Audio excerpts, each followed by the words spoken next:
I am Genavieve Paige Villar, and this is More Than a Woman, where success is only part of the story. Today we have Maya Vander. Did I say that correctly? Yes, perfect.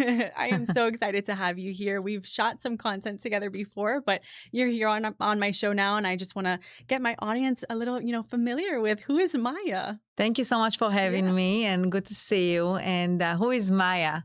Wow.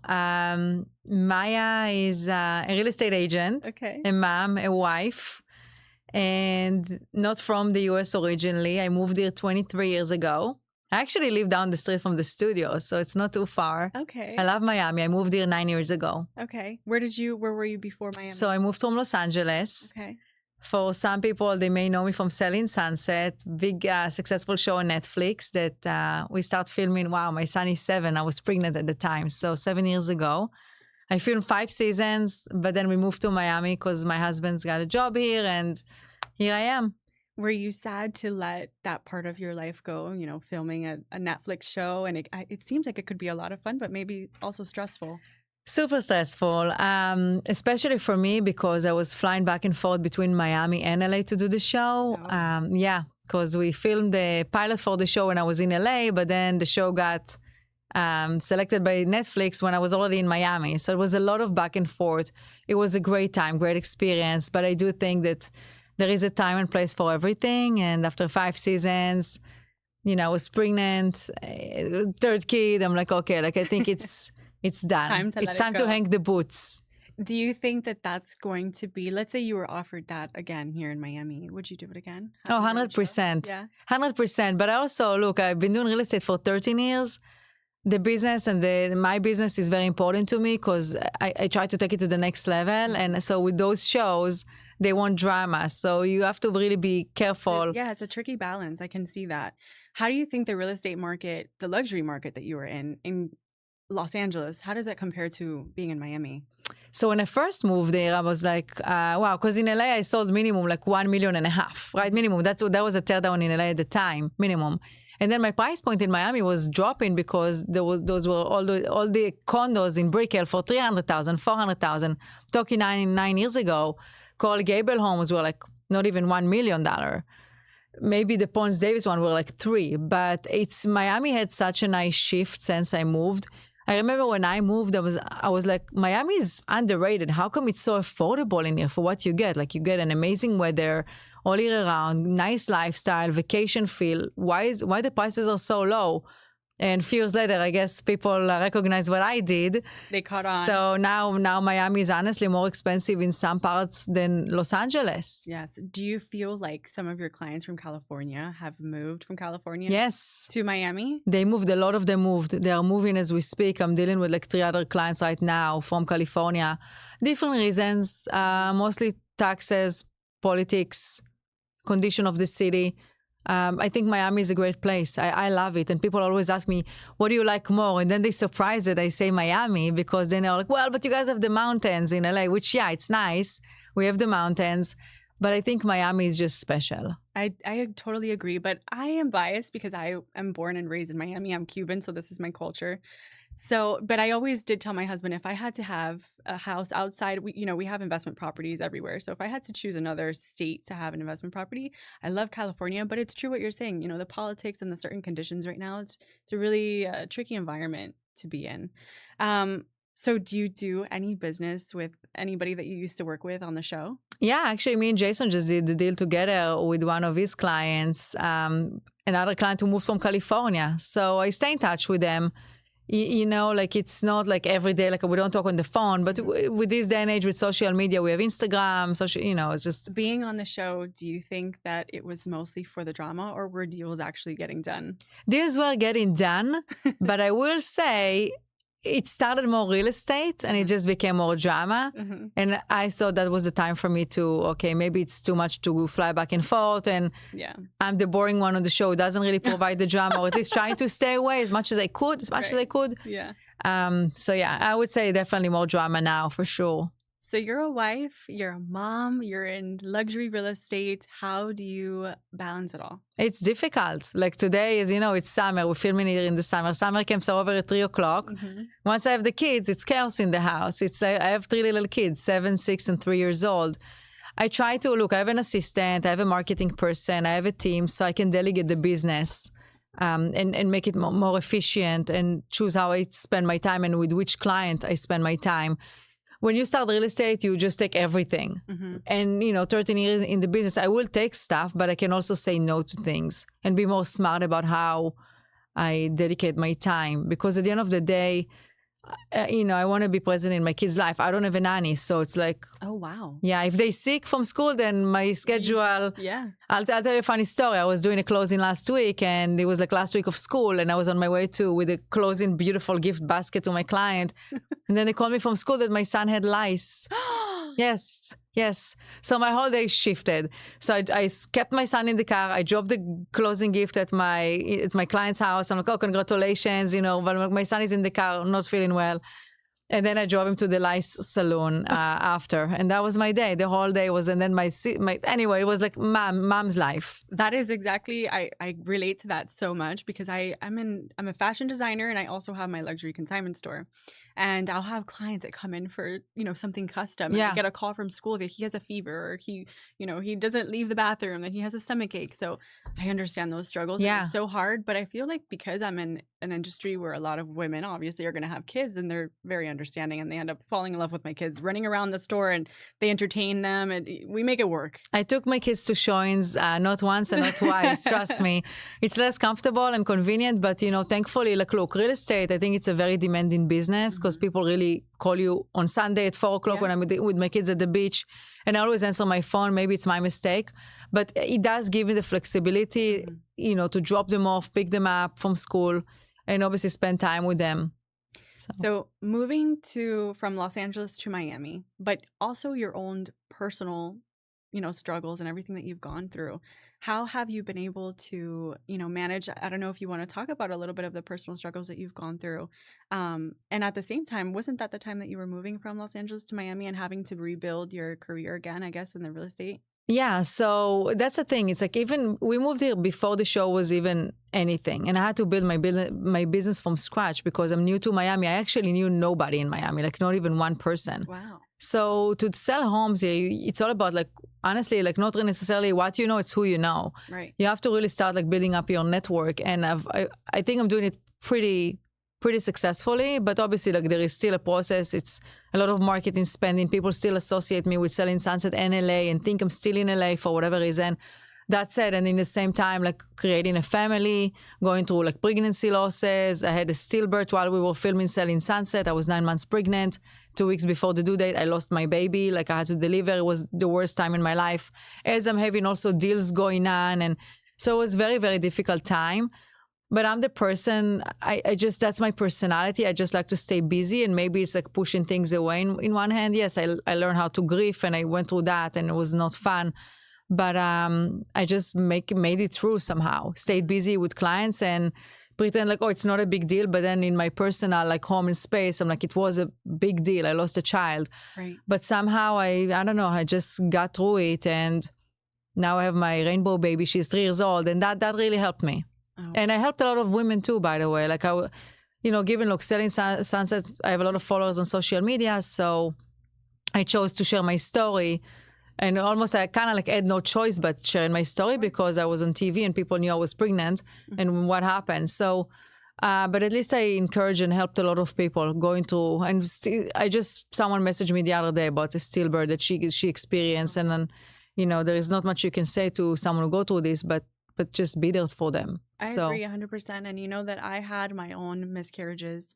And finally, when I had my first, I was maybe a month out. So when you had your stillbirth, I was about to give birth to my first after 2 losses.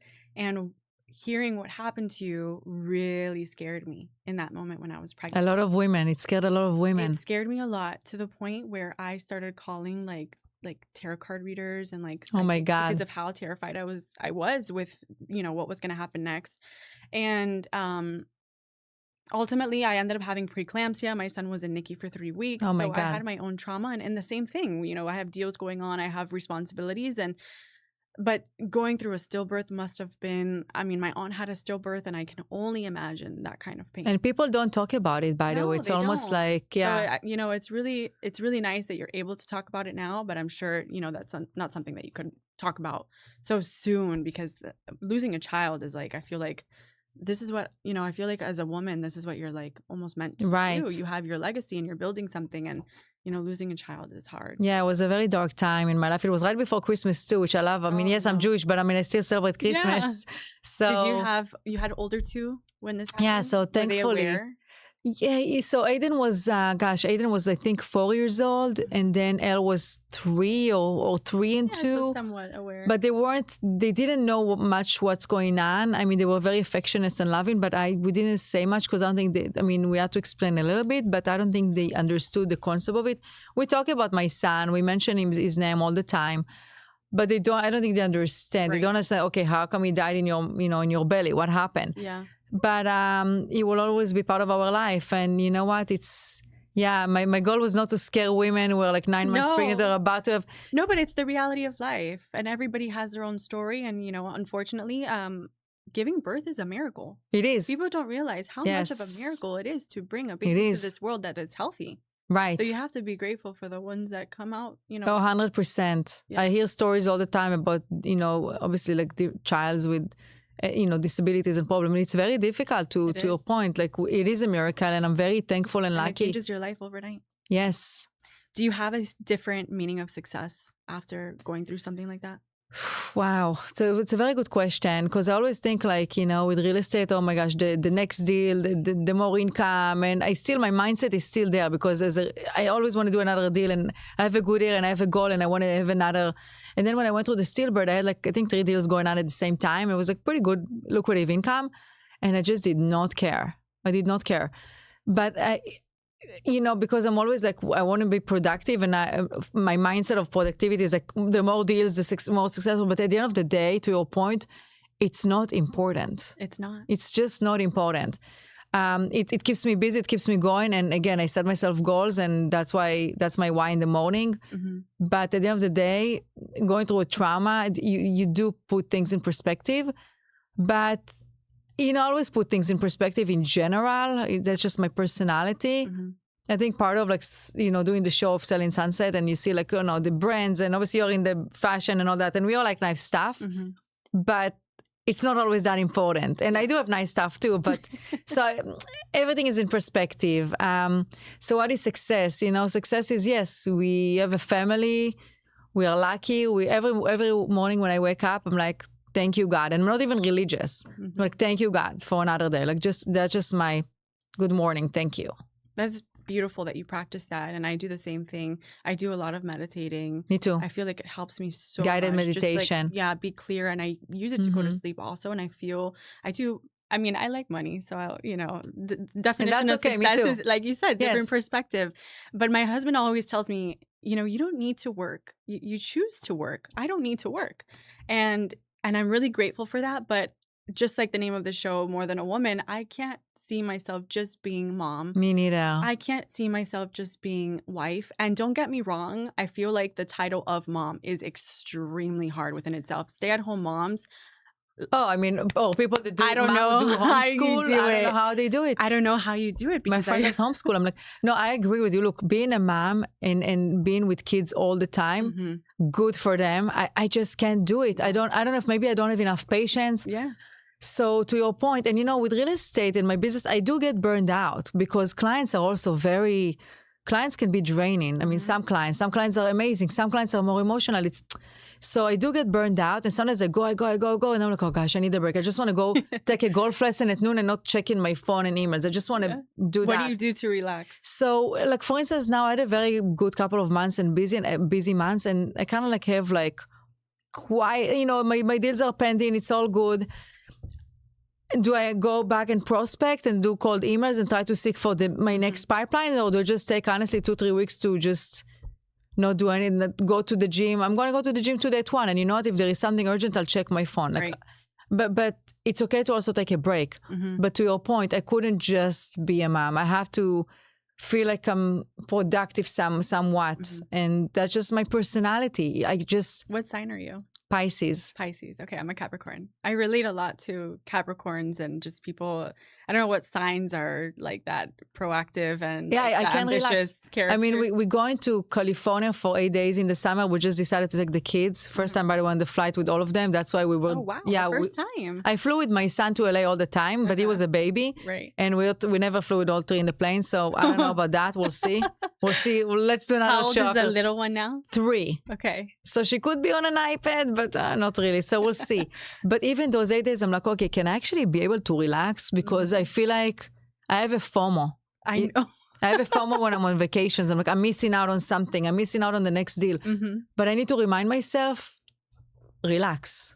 It's okay. I agree with the relax part, but I also think that I'm the type of person where if I'm going to a networking event, let's just say, I make an event fun, but also a way to, business is done in conversations like this or at a restaurant, having drinks and relaxed settings. Those are the best relationships and business that you're going to do. So I like to mix the two, and I don't see myself as the type of person to be on vacation and not work. I mean, I'll be laying in bed, and I'm trying to do like live selling right now. So I'm learning a lot of what other resellers do, and I'm just watching and scrolling instead of going on Instagram. I'm not an Instagram scroller. Like my friends ask me all the time, "You don't like my pictures?" And I'm like, "It's not that I don't." By the way, the algorithm sucks too. They don't show us. Yeah. Oh, it doesn't show it. The algorithm, like the algorithm in social media. Trying to understand the algorithm is like a science. I want to see my friends, and I see a bunch of advertisements of other people. Right. Who are these people? No, and the advertising comes up with everything that you talk about. Oh no, so no, everything. Crazy. No, everything. And now it's like everything is like berries. Don't eat berries. The strawberries are sprayed with this and this. I'm like. That's all I see on my algorithm. So honestly, I don't even want to go on social media. Yeah. Like I post because to your point, our business is like part of like we were exposed to people, and it's a great way to get clients in a sense. But it's also like. What do you think has been the easiest way for you to get your clients? Has it been through social media? It's never easy. It's never easy. I think the show definitely helped, but. Even with the show, some people think I'm too busy and they will not want to use me because I can see that. I'm too busy. I'm a mom, I'm too busy, or Maya is only selling $10 million app. It's not true. Like I'm never too busy to business. And you know what? If I feel like I'm busy, then I have one of the girls on my team help me. And either we do it like together or like they can take up on the client if I trust them enough. So I'm never too busy for business, but also I have limits, I'm not going to do a $2,000 rental. Like it's too much time consuming, and I have to be smart how I choose to. How did you find your team in Miami? How did you build They your found team? me. I mean, honestly, I get a lot of people, but I'm very picky and selective. And I'm not trying to grow it. Not trying to grow it. It's like I have 5 ladies. Quality. Yeah, they need to like Hard perform. Worker. Exactly. They need to be like, want to do this business and that's it. Like, I don't want to be managed. I already have 3 kids. I don't need like 10 kids. No, right. It's okay. So I'm happy with the level that we have, and I'm just keeping it that. Good. Yeah, I think quality over quantity. I had pre-COVID, I had 4 locations for my business at one time. And just, I think the hardest part of my business is trying to manage people. Right. And their relationships and literally managing the day-to-day aspects of everything that I need done for my business. What is going to help my business thrive? They're young girls, so they didn't understand that concept. And, this is my livelihood. And they don't care as much as you do. And in real estate, it could be different because if they're not working for themselves, they're not going to make the money. So. And that's the thing, like you have to want it. You have to have a certain personality too. Like you want to be ambitious. You want to be a go-getter to be successful in life. And I'm not saying like work harder. You can work smarter. But to your point, you have to have that personality to want to be successful and accomplish. Like I know a girl, I'm not going to say name, but she's a 23 years old girl and she doesn't have, she's married, like her husband is doing well, but okay, let's say she wakes up, okay, you get your nails done, you work out for an hour, maybe 2. And then what? Right. So, but I feel like that's a lot of Miami and maybe a lot of Los Angeles. Like it's okay if you have kids and you're a mom, that's one thing. But if you're 23 years old, and not doing anything, you don't have any mom, commitment yet. So it's like, what do you do? I don't know. Like I would be so bored. Okay, let's say you read a book. It's only to noon. That's why when my husband says that you shouldn't work anymore, I'm like, what would I do? Like I would just like twiddle my thumbs. My kids are in school already, so I would. And I can't clean my house and maintain my home. Like we hire So, people for that. I do have cleaning people. By the way, speaking of kids, they come once a week, but then the next day it looks like I didn't have anyone to clean, The which same drives thing me happens to crazy. me. I do the laundry though. I do the laundry. I clean around the house still. I do that somehow. I bet this is all good things for people to know, because if they think that they can't work with you because maybe they don't think you're humble, you were on a big show, so this is good for them to hear that you are I a do normal laundry. person. Yeah, I do laundry. You do I do laundry. dishes. I do up. dishes too. This is why my nails are short. I had to go short this week. I have a vacation. I'm like, I'm not used to this. So anyways, someone just starting in real estate, I guess, what is your biggest advice? Do you think that Don't do real estate. Do you think that No, you know why? Because people watch Selling Sunset. They think it's so easy. Glamorous. No, it's not. I just picture you just like, dragging like everything in, getting ready for an open house and the whole staging process and, turning all that. It's just like, it's a lot of work. Like even as simple as, that. It's also getting the clients to get clients to be loyal, clients to agree on a price point that you suggest to them. Then deals can fall apart over like very little things. People are very emotional. Mm-hmm. That's why when people always talk about AI, and I'm all about AI, I love ChatGPT and Claude, whatever. But I think in this business, you do need someone, honestly, to maneuver your emotional decisions. And it's a big decision, we're selling and buying a house. So what do I always tell someone who wants to do real estate? I have savings for the first at least 8 to 9 months. Wow. Okay. That's good advice. I hadn't heard that one. Yeah. You might need some money because and you don't want to look desperate. You don't want to put pressure on your client to buy or sell just because you need a paycheck. So have some savings and have some cushion, and be consistent. Do you think going to the right brokerage is important? Do they feed you leads, or do you think that just your own consistency? Yeah, nobody gives you anything. No, just your own consistency, networking. When I started, I had no money. I did a lot of open houses because they were free. I was sitting there for 3 hours every Sunday, putting the signs everywhere. I used to go door knock a ton because that was free too. I couldn't spend money on Zillow or like other leads gen sites. So I put a lot of work into it. And that's the thing. People want to cut our commission and all that, which honestly pisses me off because it's like, okay, you see that one paycheck that you pay me because I'm selling your house. Doesn't matter if I showed it like 1,000,000 times or not. I still deliver a good buyer and I close the deal. So you should be happy. So why cut in my commission all the time? Like it's just, and what about all the other deals I'm not closing? Or the people who are like, oh, we decided to rent, or the people that flake on you. So, to other people who are watching, stop cutting real estate agents' commission. It's not okay. I agree. I have a lot of I'm not asking for my financial advisor to cut his commission. Yeah, or no, it's true. If I do a model agency, they get 20% no matter what. That's their fee. Like I'm not actually. So it's just, I don't think people understand.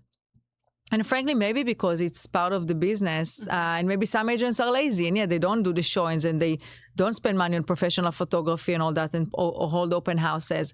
But there is a lot of back and forth behind the scene with real estate between agents and clients that our clients are not even aware of.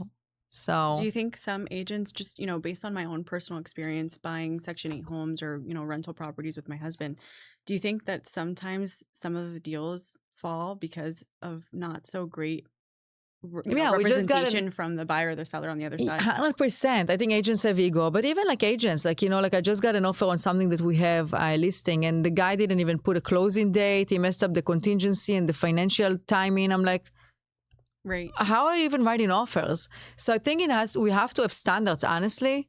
Like maybe in order to keep your license, you have to close at least 4 deals a year or something, like some standards. So yeah, because too many people are saying that they're a real estate agent. Yeah, because they get their license because they want to buy for their own. But I'm like, you got to practice it. So maybe something has to change in the industry to keep the standards a little bit higher. Right. If you have a listing and I'm calling you as an agent and you're not picking up the phone and I have to call you 1,000,000 times, like, I'm sorry. Yeah, no, it's happened to me.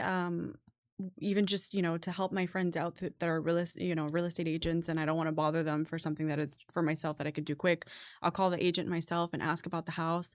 And they're so rude. Like they don't want to answer questions. They're just so rude. I'm like, how do you want to? I'm like, I'm ready to buy. And by the way, like that gives me to the point because we have the whole listing agent, buyer agents. I do think every consumer needs to have a buyer agent. I think it's too much dual You representing both sides. It's like an attorney representing a husband and wife in a divorce.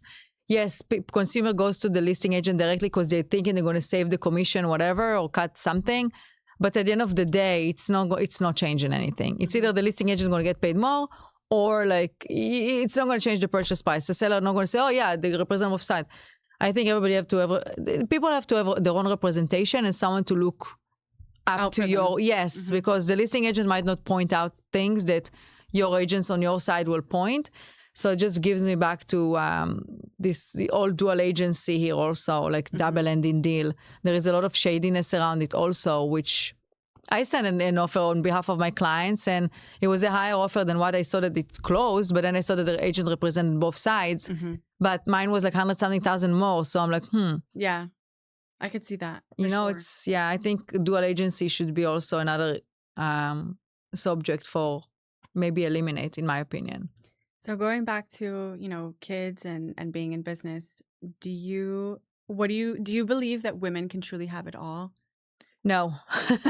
Do you feel like you have to sacrifice one, part of your life? Yeah, I'm not going to lie. People ask me, how am I balancing? Look, in an ideal world, I'll shut my phone at 5 p.m. and I'm not going to answer until the next day. And I'm just going to be with my kids and sit with them and do homework. And I do. But then I'm like, then I get distracted with phone call and with the client. And it's and if I'm not going to answer the phone for a client, guess what? They're going to go on Zillow, they're going to click, and all of a sudden they're doing a deal with some random Zillow agent. Right. So it is hard to balance. I wish I could do more. I wish I could do more with my kids. Honestly, I do a lot with my kids already, I feel like. But you have some. But I get distractions. I'm not like always like on it. I know. It is sad, but at the same time, internally we want it all, but we know that we can't have it all. There's a sacrifice somewhere. If it's not sacrificing in your marriage, you're sacrificing with your kids, or you're sacrificing in your career. So, and what's going to be number one is God, my husband, my kids. But it's sad that unfortunately every single day I feel like I do put my career first sometimes, and I'll be picking up my kids from school and I'm physically there, but mentally I know what I have in the back of my mind, whether it's a deal, whether I'm putting out a fire, right, whatever the case is, my mind is always racing. Same. I will say, I know you mentioned husband, wife. Me and my husband do go on Saturday night, like every night. I mean, every Saturday night, not every night. Every night. That was like when I was like 20, And I could go out until 2 a.m. and like bounce like nothing. Now you miss those days. You know what? I do miss those days, actually. I do miss those days. I mean, obviously, we talk about pregnancy struggles and losses, and I appreciate for everything. But it's nice to have the freedom a little bit. But anyway, me and my husband go to date nights every Saturday. So the show is called More Than a Woman. What does that mean to you? More than a woman. Wow. More than a woman. I think someone who can honestly like be a mom, be successful in a career, a wife, or just if you're not married and you're a single woman, that's okay too. Like just do something that you love and you're passionate about and inspire people. Good. I'm glad that you understood that the name that I put behind it. I thought a lot about what I was going to name this show. And I just think about my own personal life and how I really relate to a lot of women that are trying to do it all. But there's, like you said, there is no balance. So we're more than one title. And one day it might be fully focused on career. But this weekend I'm leaving for a week to the beach, in Sarasota. So amazing. I'll be more mom that week. So yeah, it's just trying to do our best. It goes in phases. Exactly. It goes in phases. That's why sometimes it's okay to, pump the brakes. Yeah. Yeah. What's next for Maya that nobody knows? So I really wanted to have my own company for a product. Okay. And I was working on a product, but it's not that simple because, then you have to spend a ton of money on marketing. And it's a whole different scale, but maybe one day doing my own company of something nothing to do with real estate. Okay. So that's something that's always in the back of my head. Sneak preview of something for kids. Oh, okay. Kids. Something for kids, but we'll see. It's real estate for me. It's like I've been doing it for 13 years, and that's what I love and familiar with. So, and it takes time to grow a business. So I can't just. not do Yeah. real estate. It's scary to jump into something new, but I always, my friends want to come out with certain products. I have a friend that does spray tanning, but she does really well. But she wants to come out with her own product, and I told her, just do it. Like, you know everything about this industry, just launch already. Right, right. So I feel like the best advice that I have given even some of my friends is, don't be scared. And I feel like the best learning lesson in whatever you're going to try to get into is just jumping in and seeing what your hurdles are. And it's, it is what it is. You have Right. to, if you want it, you got to do it. You But know, you I have to always have think- that grit. I always say that too. And it's funny you say that because I always look at the Nike like slogan, just do it. Yes. That's always like my mantra, just do it. And I was just speaking with my associate the other day and I'm like, oh, well, we want to do this, we want to do this. And she's like, I don't know, I just feel like you always find a way to just get things done. I'm like, yeah, you're right. I do actually. Because I do. I'm an executor. Like I execute. I don't sit on things. I don't like play. I'm not like, like I don't plan things like, and like I need to change a fence in my house. Boom, got the fence done. Like I just, I'm very like maybe talking about it. This is maybe. like putting it into existence. Before I had this show, it's been like 8 months of me planning to have my own show or podcast. And I finally brought it to life. So I want to see the same for you. Yes. You really want it. Yes. So I'm so happy that you came on. Please tell everybody where they can find you on social media, on YouTube, TikTok, wherever. Let everybody know. Yeah, Instagram, obviously, the Maya Vander. I have an email. Emails are great because Instagram, the DM goes to spam. So it's hard for me to sometimes see it. But I have an email, professional, like mayavander.com. Like, honestly, if people Google me, they can find me. My phone is there. Like, okay. Yeah. Okay. I'm out there. Alrighty. Well, I'm so happy that she was able to join on the show. Thank you so much for watching.